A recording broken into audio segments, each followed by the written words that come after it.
Good Friday to everybody in Com 831. Welcome to Ready for This Week. Boom! 10.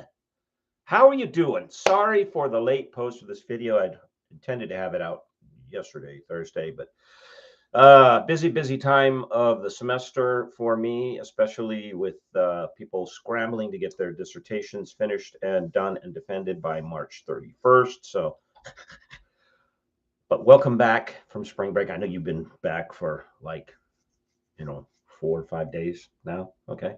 But welcome back anyway. I hope it was a restful break for you. And I will coffee to that. What cup do we have here today? Where is this from? I got no idea. IKEA. I don't know. Okay. All right. Week 10. We have officially rounded the corner past the halfway point.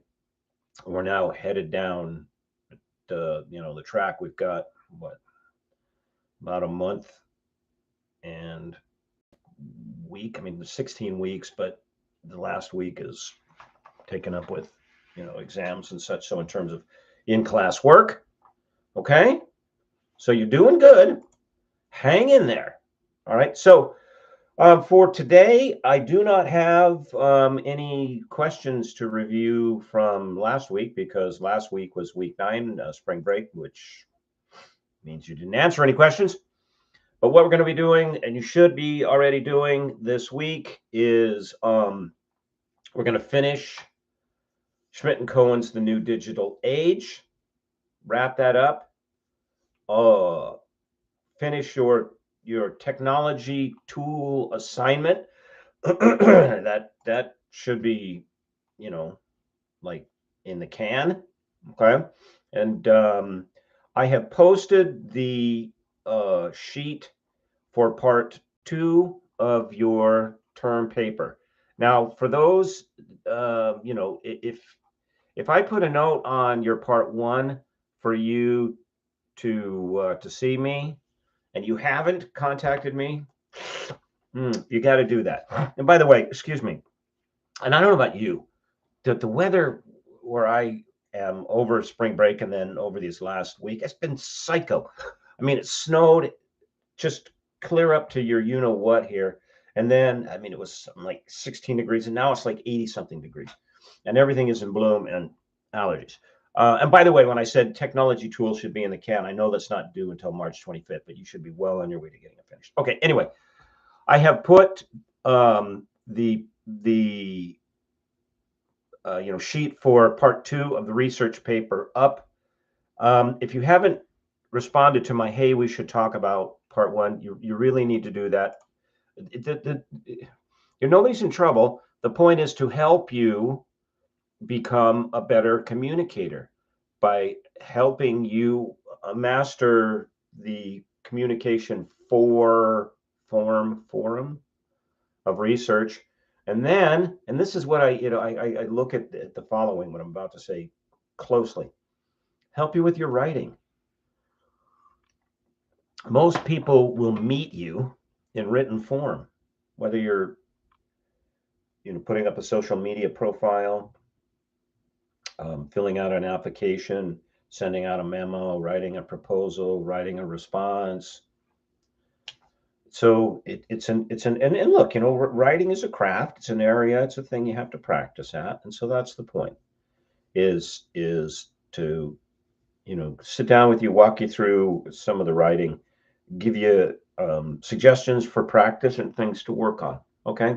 So look at the sheet for the second part of your paper, which is not 2 papers. It's, part 1, part 2. Start thinking about that. And then make sure that you work on getting your technology tool finished. That's due the 25th, March 25th. So in 5 days. All right. A slightly different this week by way of discussion than the opportunity for a little extra points. And in fact, I have given a little extra time for these extra points.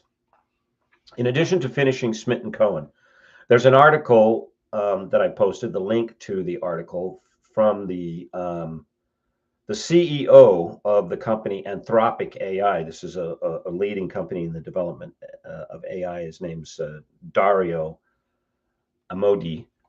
And the name of the piece, and this is something he wrote, is called "Machines of Loving Grace." Sorry, and it's a longish article. All right, I'm not going to lie. He, Dario could be more succinct in what he writes.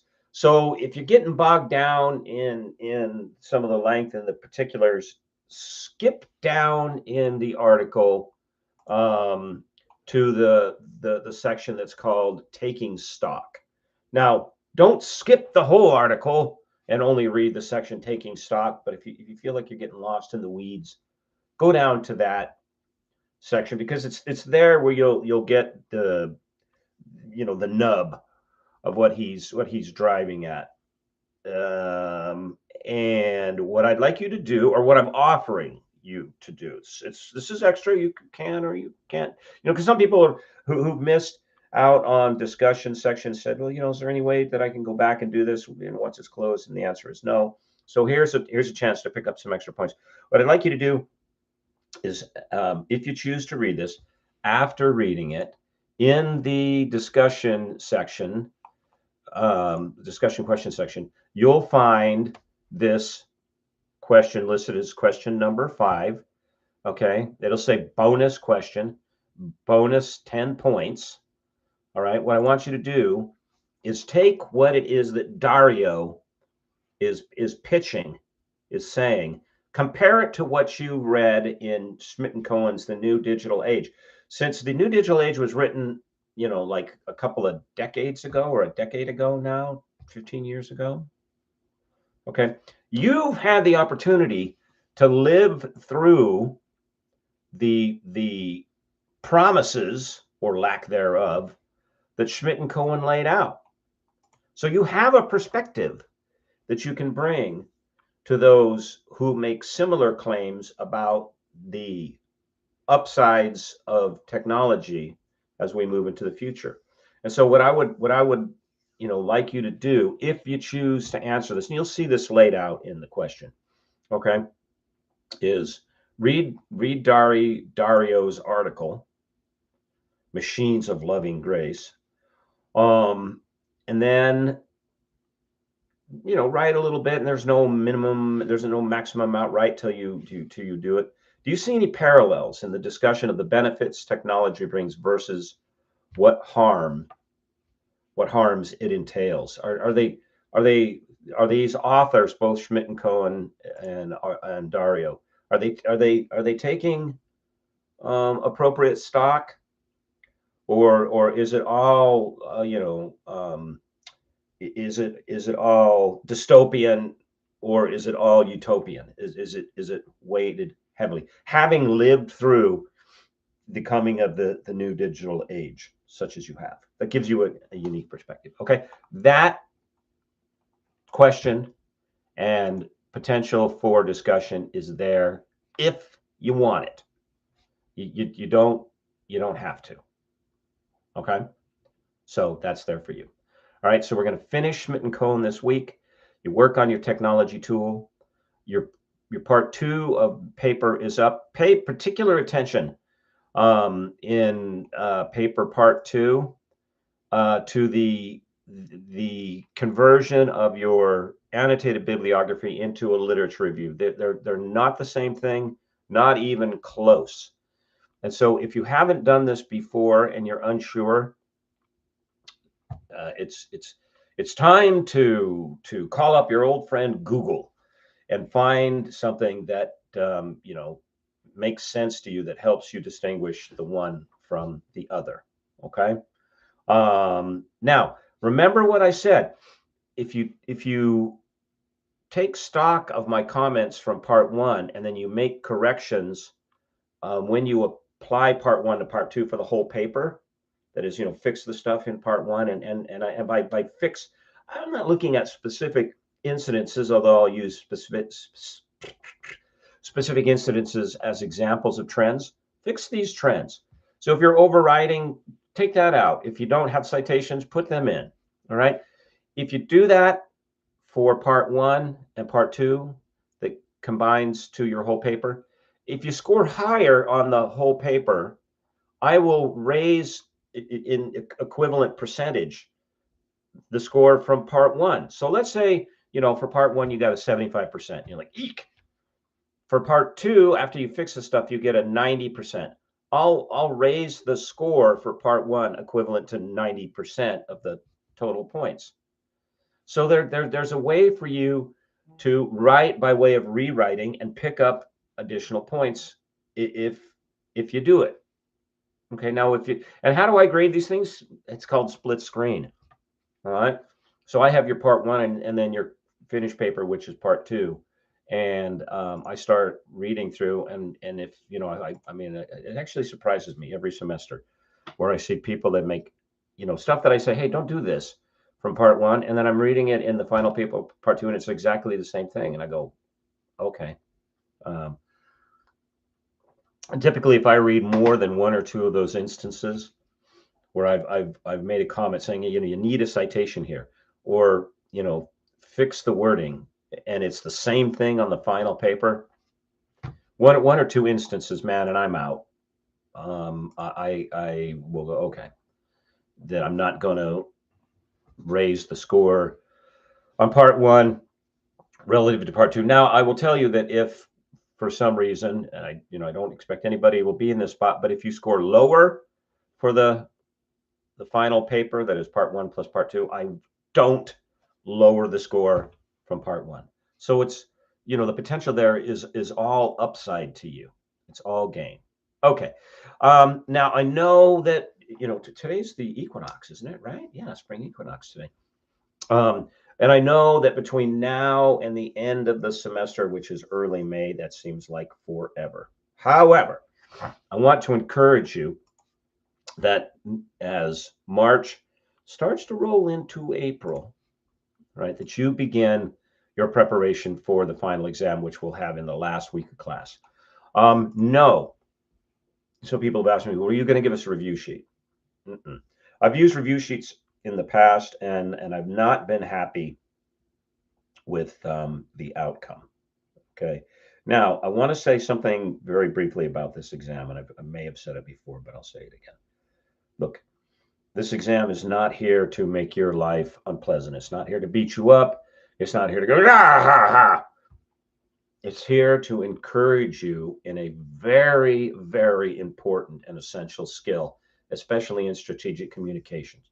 What skill is that, you may ask? You say, oh, do tell how this thing is not making my life miserable as I have to stress out over an exam. Aha! I'm glad you asked.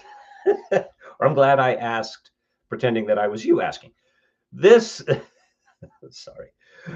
exam is meant to stimulate the skill of storing large quantities of information in your head and then being able to recall it in a correct and cogent way on demand. You'll see this in communication, especially in strategic communication. And you see this particularly pronounced in the areas of strategic communication that are, spokesperson type areas. All right. What do I mean by that? So think of a spokesman or woman or spokesperson, whatever nomenclature you like, that represents an individual or an entity, like Carolyn Levitt. I use a similar example in the video for 651. So if you're hearing this example twice, all right, you can probably tune this part of the video out. But one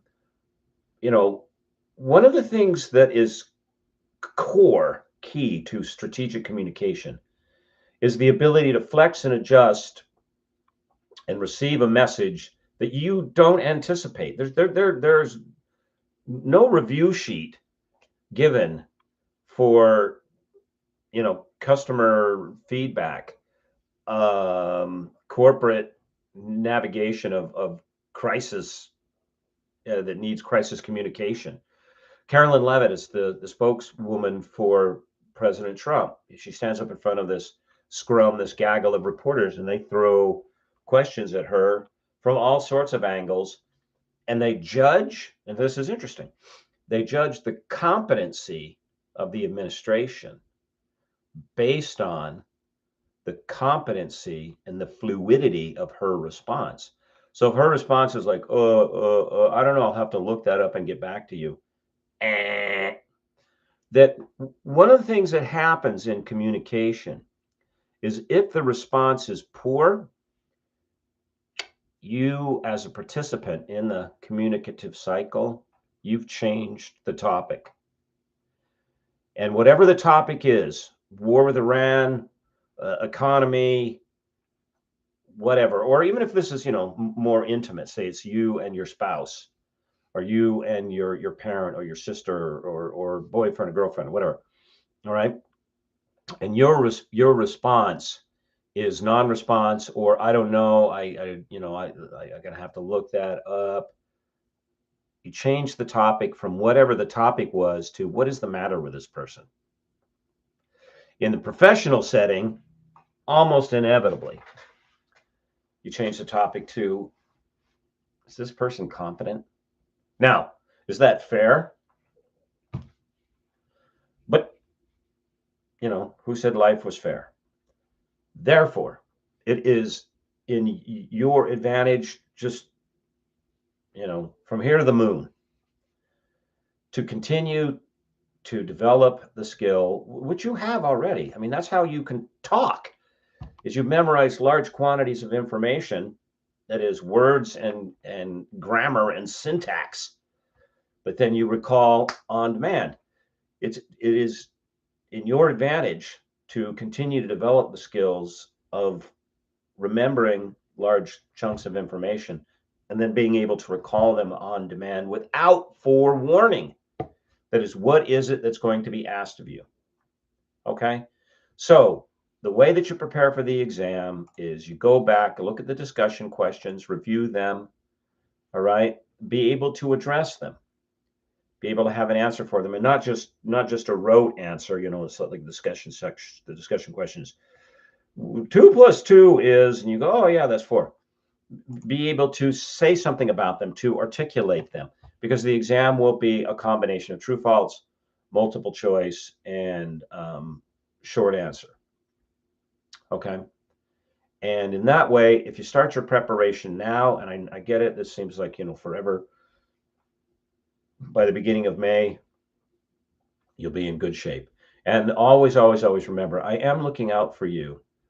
And I'm not doing this to torment you, or to say, oh, you really don't know how tough things are, blah, blah. This is all meant to help you in your professional development as strategic communicators. Okay. All right, folks. Welcome back. Good to be back. Especially, some of you that reached out and we talked, and you've got things that you're struggling with. I am praying for you and thinking about you all. All right. And if you have any questions, and if you hadn't connected with me when I said, hey, we should connect about your paper, please do. Okay. So until next week, I will see you on Canvas.